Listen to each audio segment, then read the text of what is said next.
If I could go back and restart my entire wealth building journey with everything I know today, I'm absolutely certain I could hit my first million in half the time.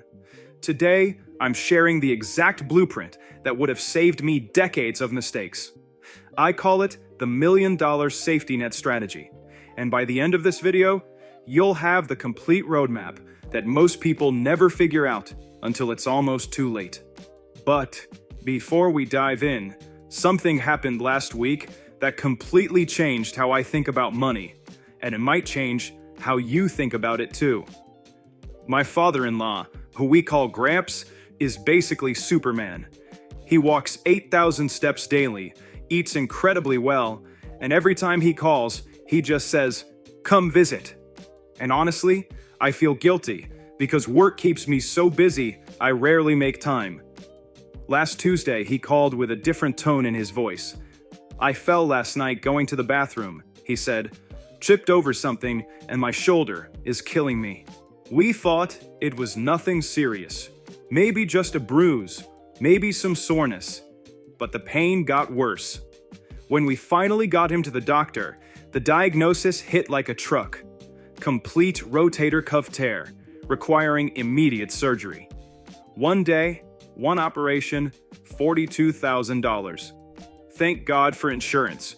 It covered every penny. Now, my wife and I could handle a $50,000 or $60,000 emergency without completely destroying our financial future. But 10 years ago, that would have been catastrophic. This story isn't about my family. It's about the wake-up call that most people get too late. Here's what I realized. There are 5 non-negotiable steps between you and financial freedom, and most people mess up the order completely. They start with step 5 when they should start with step 1, and that's why they're still broke 5 years later. Let me show you the blueprint that actually works. Step 1 is building what I call your financial force field, and it starts with something most people completely ignore until disaster strikes. Medical insurance isn't optional. It's the foundation of everything else you're going to build. One surgery, one accident, one unexpected diagnosis can wipe out years of investing in a single day. But here's the thing nobody talks about. Insurance alone isn't enough. Pull out your phone right now and open your calculator app, or grab that spreadsheet I'm linking in the description. Add up your monthly non-negotiables: rent, food, insurance, car payment, everything you absolutely cannot live without. Let's say it's $4,000 a month. Multiply that by 6, $24,000. This is your survival fund, 6 months of breathing room between you and financial disaster. Most people think this money is just sitting there doing nothing, but they're wrong. This money is working harder than any stock or crypto in your portfolio, because it's buying you something priceless: the ability to make smart decisions instead of desperate ones. But we're not done with your safety net yet, because there's something even more important than protecting yourself. I want you to imagine opening your notes app right now, or grabbing a piece of paper and writing this letter. Dear Mom and Dad, everything I do in this world, my career, my relationships, working toward my goals, it's all connected to making sure you're taken care of. If something happens to me tomorrow, I've made sure you'll be safe. For your health expenses, I have X dollars saved and the right insurance in place. For any debts we have together, I've made sure there's enough money that you'll never be burdened with payments you can't afford. Did that hit different? If writing that letter made your stomach drop, there's a solution, and it's called term life insurance. For about the cost of a Netflix subscription, you can make sure the people you love most are actually protected. Drop a comment below if you wrote that letter. I'd love to know if this perspective shift hit you the way it hit me. That's step 1 complete. Your financial force field is now activated. Step 2 is where most people completely lose the plot, and I learned this lesson the hard way last year during our annual performance reviews. We were so proud. We'd given our team substantial raises. Some people were taking home an extra $800 to $1,200 a month. I felt amazing knowing we'd changed people's lives financially. Then, Something interesting happened. Within 2 months, I started noticing things.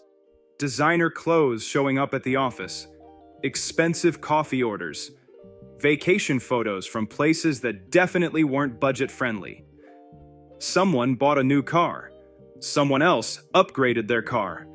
I'm thinking, where is all this extra money coming from? Then it hit me. Credit cards, buy now, pay later apps, personal loans. They were spending their future raises on today's lifestyle upgrades. Here's the brutal truth. Most people start investing with $200 a month, which is fantastic, but then it stays $200 for the next 5 years. The whole point of starting with $200 isn't to stay there forever. It's to build the habit so you can scale up as aggressively as possible. Look at this compound interest calculator with me for a second. If you're investing $1,000 a month with a 10% average return, and yes, people always argue about whether it should be 10 or 12% in the comments, but just follow along, watch what happens to your money over time. It takes about 4 years to accumulate your first $100,000. But here's where it gets interesting. The next 100,000 takes only 3 years. The 100,000 after that takes less than 2.5 years. By year 15, you're adding $100,000 to your net worth every 10 months. The hack that changed everything for me was this. As soon as your paycheck hits your account, immediately move your investment amount out. 10%, 15%, whatever you've committed to, move it first. Then live on what's left. Most people do the exact opposite. They pay all their bills, order DoorDash 3 times, buy stuff on Amazon, and then say, I'll invest whatever's left. This brings us to step 3. And this is where I made the most expensive mistake of my early career. In my mid-20s, I started earning what felt like an incredible salary, about $8,000 a month. I felt invincible. I remember thinking, I've made it. I earn serious money now. Let me show you what happened next with this graph. My income kept climbing steadily year after year, which was amazing. But something else was climbing even faster: my expenses.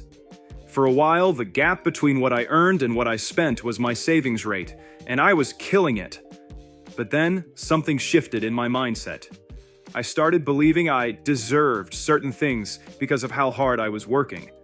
My spending shot up so fast, it actually passed my income. I was literally going backwards financially, while making more money than ever. Economists have a term for this. It's called lifestyle inflation, but I call it the success trap. The moment you start spending money to signal to the world that you've made it, is the moment you guarantee you'll never actually make it. But here's the solution that actually works. Create what I call a guilt-free spending fund. Here's how it works. First, your investment percentage comes out automatically. Second, all your fixed and expected expenses get allocated. Third, whatever's left becomes your guilt-free money. Money you can spend on absolutely anything without feeling guilty, because you've already taken care of your future self and your responsibilities. This framework completely eliminates the internal negotiations and the guilt spiral that keeps most people broke. You want the expensive coffee? Great. Use your guilt-free money. You want to upgrade your phone? Awesome. Save up your guilt-free money for a few months. The key is that you never ever touch the money that's already allocated for your future. Step 4 is about recognizing financial quicksand when you see it. And I learned this lesson by watching 2 people who seemed identical on the surface. Let's call them Mike and Steve.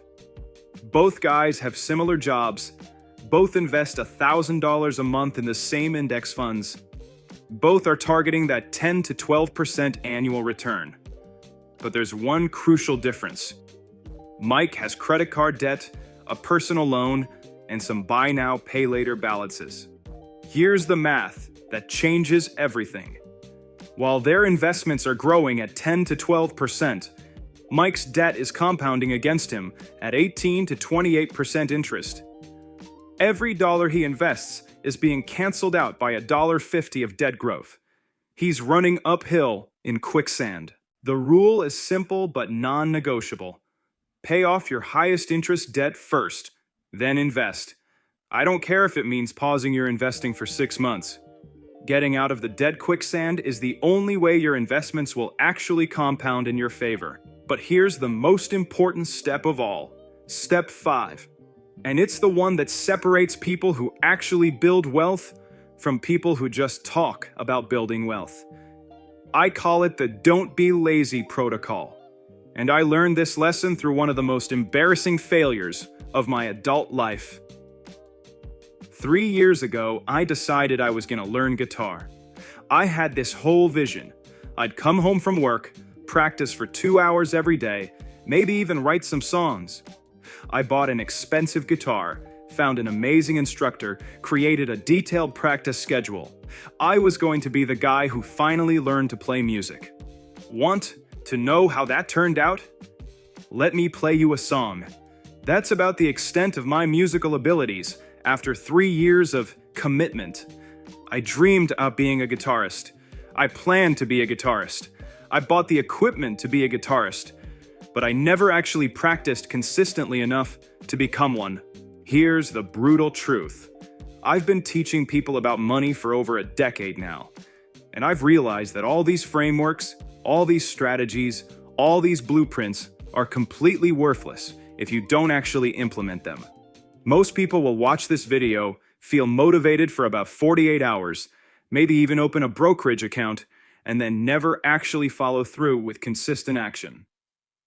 Your financial future will sound exactly like my guitar playing if you don't commit to doing the work every single month, every single year, for decades. The don't be lazy protocol is simple.